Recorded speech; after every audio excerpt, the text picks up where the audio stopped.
দর্শক আসসালামু আলাইকুম। দেখতে পাচ্ছেন এখানে ইট ভাটায় কাজ চলছে। এই যে দেখেন ভাটার মধ্যে মাটি কিভাবে মিক্স করা হয়। প্রথম কাজটাই হলো মাটি মিক্স করা। এই যে ভাই হচ্ছে মাটি মিক্স করে এক স্থান থেকে আরেক স্থানে নিয়ে যায়। এই যে দেখেন ওনার ট্রলিটি কিন্তু ভরে যাচ্ছে। এই যে দেখেন কিভাবে ওনারা নেয়। এই যে মাটি কিন্তু ট্রলিতে ভর্তি হয়ে যাচ্ছে।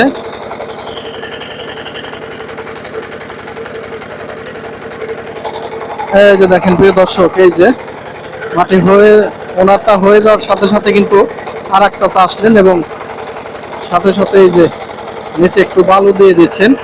আর উপরের কাজটা যদি একটু দেখাই, এখানে ওনারা কি করছেন, এখানে এই যে দেখেন মাটি এনে এই যে মেশিনে দিচ্ছেন। এখান থেকে মূলত এই যে মাটি মিক্স হবে। প্রয়োজন মতো এই যে চাচা পানি দিয়ে দিচ্ছেন।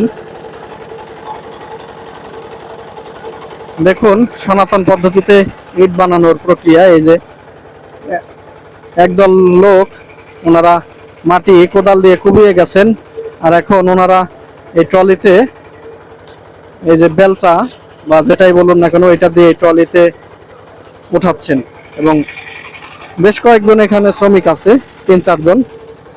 ওনাদের কাজটা হলো এই যে মাটিগুলো মেশিন পর্যন্ত পৌঁছে দেয়া, এবং মেশিন থেকে মাটিটা মিক্স হয়ে এই ট্রলির সাহায্যে আবার চলে যাবে সেই ইট বানানোর যে গন্তব্য। আর এক শ্রমিক আছে, সেই শ্রমিকের কাছে তারা মূলত ইট বানাবেন।